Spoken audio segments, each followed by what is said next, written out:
बिस्मिल्लाहिर्रहमानिर्रहीम। अस्सलामु अलैकुम वरहमतुल्लाहि वबरकातुहू।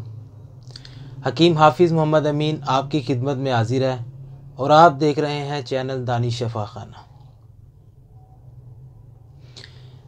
आज हम बात करेंगे यूरिक एसिड के बारे में, जो कि आजकल ख़वातीन हज़रात में बल्कि बच्चों में और नौजवान नस्ल के अंदर आजकल ये बीमारी बहुत आम जो है ना फैली हुई है। तो हम इसके बारे में बात करेंगे।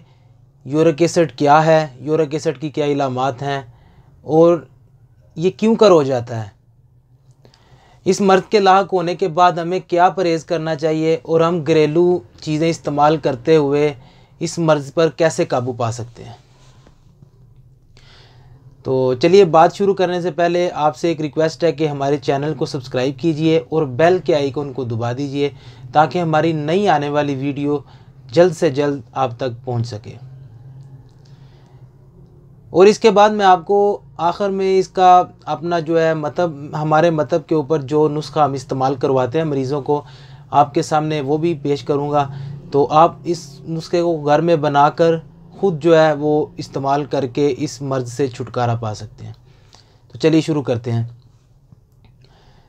यूरिक एसिड क्या है? यूरिक एसिड एक किस्म का तेज़ाबी मादा है जो कि जिस्म के अंदर उसकी मिकदार बढ़ जाने से, यूरिक एसिड वैसे तो जिस्म के अंदर मौजूद होता है, जब उसका लेवल अप हो जाए तब वो जो है जिस्म को नुकसान देना शुरू कर देता है। आपके घुटनों में, टखनों में जो है ना वो दर्द होनी शुरू हो जाती है।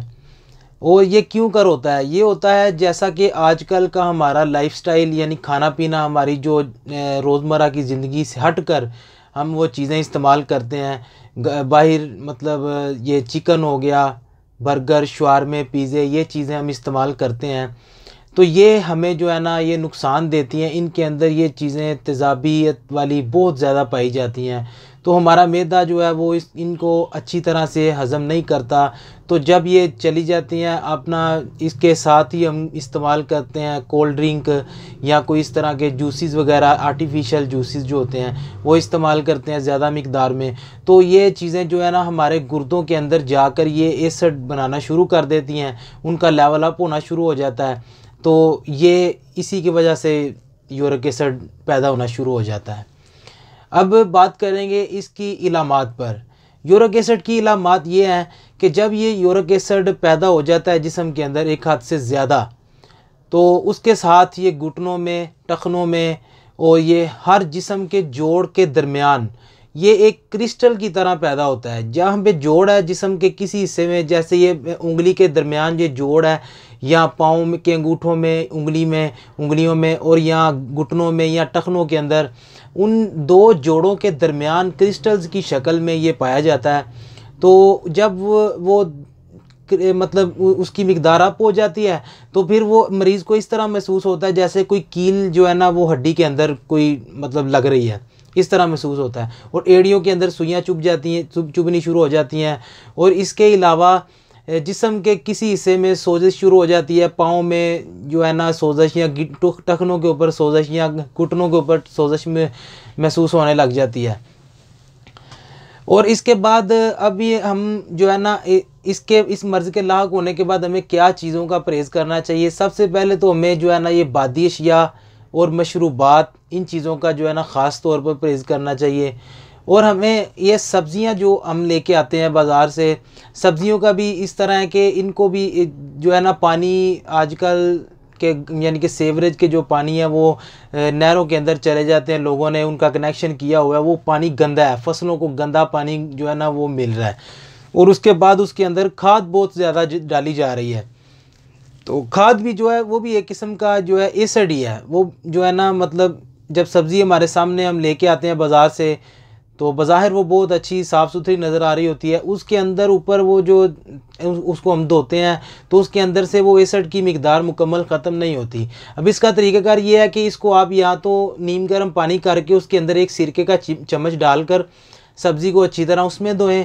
तो दूसरे नंबर पे अगर वो जो मीठा सोडा होता है उसको आप जो है ना वो डालकर किसी बर्तन के अंदर नीम गर्म पानी में, तो उसके साथ जो है ना वो आप उसको धो के सब्ज़ी को फिर काट के अच्छी तरह फिर बनाएं।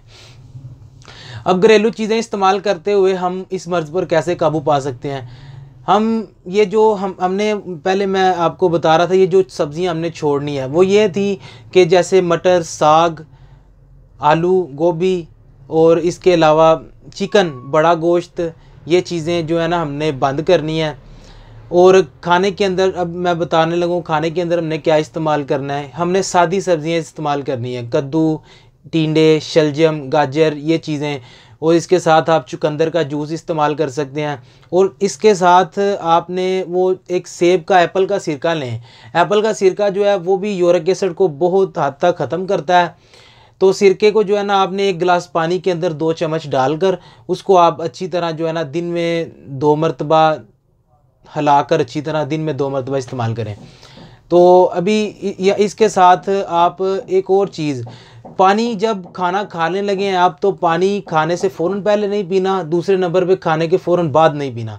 खाने से कम कम आधा पौना घंटा पहले पानी पिएं, या अगर नहीं याद रहा खाने के दरमियान भी ना पिएं, खाने के 1.5 घंटे के बाद पानी पिएं। ये मर्ज़ इंशाल्लाह आपकी जो है ना वो काबू होनी शुरू हो जाएगी। तो ये सब्ज़ियाँ वगैरह भी ये इस्तेमाल करनी है। और अब मैं आपको अपना जो है मतलब पे हम इस्तेमाल करवाते हैं जो नुस्खा, हम वो आपको अब बताने लगे हैं। आप किसी जगह पे नोट कर लें कापी पेंसिल लेकर। तो ये जो है ना इसमें है एक तो सूंड, जिसे जंजबील सूंड बोलते हैं, वो लेनी है आपने 100 ग्राम। सुरंजा शीरी वो आपने लेनी है 100 ग्राम। उसके बाद ये तीसरी चीज़ है, आपने लेना मीठा सोडा, ये 200 ग्राम। ये 3 चीज़ें आपने वो 2 चीज़ें कूट लेनी है, उनको अच्छी तरह ब्रीक करके स्मूथ करके पीस के, तो इसके अंदर मीठा सोडा जो है वो 200 ग्राम शामिल कर दें। ये नुस्खा तैयार है। इसके आप 00 साइज़ के कैप्सूल भरें, एक सुबह एक शाम, ये आप खाएं। इंशाअल्लाह ताला चंद दिनों के अंदर आपका यूरिक एसिड जो है वो कंट्रोल होना शुरू हो जाएगा। तो इंशाअल्लाह ताला अल्लाह पाक आपको ये तंदुरुस्ती दें। आप हमारे चैनल को लाइक कीजिए, सब्सक्राइब कीजिए और इस वीडियो को आगे भी लोगों तक शेयर कीजिए ताकि किसी और का भी फ़ायदा हो सके। बाकायदा हम अपना कॉन्टैक्ट नंबर इसके ऊपर देने लगे हैं। तो किसी चीज़ के लिए मशवरा करना हो या दवाई आप ना तैयार कर सकते हो तो आप दवाई हमसे मंगवा भी सकते हैं। कोई महंगी नहीं है, कोई इसके ज़्यादा चार्जेस नहीं है। तो इंशाअल्लाह ताला नेक्स्ट वीडियो में मिलते हैं। हमें दीजिए इजाज़त। अस्सलामु अलैकुम वरहमतुल्लाहि वबरकातुहू।